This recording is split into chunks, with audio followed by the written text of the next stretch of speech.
Bonjour et bienvenue pour cette 106e édition de Un jour un comics, l'émission qui presque tous les jours vous présente un comics en VO, un comics qu'il vous faut, un comics sympathique, bien dessiné, etc. Alors on me dit il n'y a pas beaucoup de DC, mais il n'y a pas grand chose de bien qui sort chez DC en ce moment.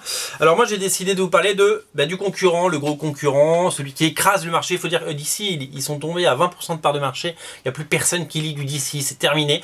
Donc c'est pour ça qu'ils font DC Rebirth dans quelques semaines, parce que ils veulent donner un vrai coup de fouet aux ventes et à l'intérêt sur les séries, parce que là pour le moment c'est vraiment pas terrible. Mais donc on va beaucoup reparler de DC au mois de juin. Je voulais vous parler de une série que ça fait longtemps qu'on n'en avait pas parlé. On va parler des Extraordinary X-Men de Jeff Lemire et Humberto Ramos, et on va rembobiner un petit peu parce que je vous avais pas présenté le numéro 6 que voilà et le numéro 7 que voilà. Alors après 5 numéros de présentation de l'équipe, avec comment l'équipe se forme, se fonde, et qui dirige, qui fait quoi, etc. Voilà, Oldman Logan, Jean Grey, comment on embrique tout ça. Après 5 épisodes très très bons, fabuleux d'ailleurs. J'ai adoré le premier arc par Jeff Lemire et Humberto Ramos. Humberto Ramos a fait une petite pause. À la base ça devait être un épisode et puis ça a été 2 finalement. Il a fait que les couvertures de ces 2 numéros, du 6 et du 7, et il a été remplacé. Alors la couverture, celle-là, autant cette couverture je trouve que c'est pas du très bon Ramos. Regardez sa Storm, elle est pas folle. Autant la couverture du numéro 8 elle est absolument magnifique. Voilà, son Nightcrawler qui du coup va rejoindre l'équipe comme vous l'avez bien compris, puisqu'il était un peu absent. C'est monsieur Victor Ibanez qui dessine.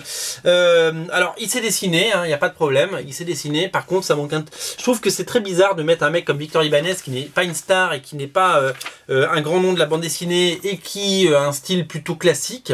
On dirait un petit peu du Bob McLeod, vous savez, le mec qui avait créé les Nouveaux Mutants à l'époque. Regardez un petit peu ça fait un peu vieillot quand même comme dessin. Je sais pas ce que vous en pensez.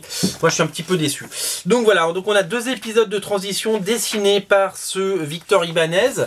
Voilà, certains trouveront ça soigné et propre, ça fait très franco-belge. Moi je trouve que c'est moins bien pour du X-Men. J'aurais aimé un autre dessinateur fill-in, et j'aurais aimé qu'il fasse qu'un épisode et pas 2, puisqu'il en a fait 2 comme je viens de vous le dire. Voilà, ça c'est le 8 et c'est également lui qui le dessine. C'était pas prévu, mais c'était la petite surprise. D'ailleurs il y a peut-être encore l'erreur sur originalcomics.fr, puisqu'à l'époque quand le numéro avait été sollicité, il avait été sollicité avec le nom de Humberto Ramos.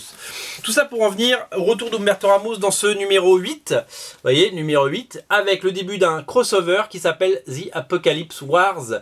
Comme Apocalypse arrive au cinéma, ils ont décidé de le mettre en scène, en reprenant une couverture mythique avec Apocalypse, mais en l'adaptant avec le trait et le dessin d'Humberto Ramos, vous l'avez compris. Voilà. Alors, le postulat de départ est simple. Après les 2 épisodes de transition, retour aux affaires, l'équipe est dans l'école du professeur Xavier, enfin l'école Jean Grey d'ailleurs. L'équipe se soude, les alliances se font, Forge est là. Forge par Humberto Ramos, il est puissant, il est massif.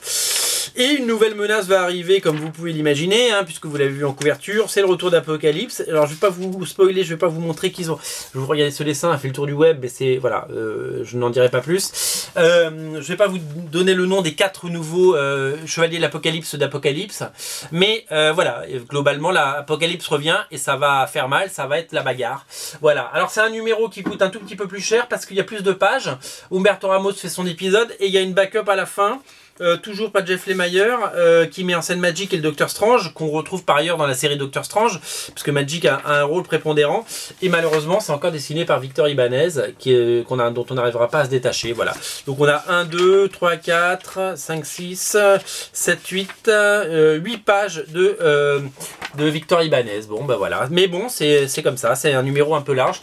Voilà, ça c'est la couverture du 9 qui sort dans quelques semaines. Voilà, une série qui tient ses promesses. Extraordinary X-Men, moi j'ai moins aimé, je vous ai dit, les épisodes 6 et 7. L'épisode 8 est très très bon, on va suivre ce crossover avec attention. Voilà, tout ça est disponible bien entendu sur originalcomics.fr, vous l'avez deviné.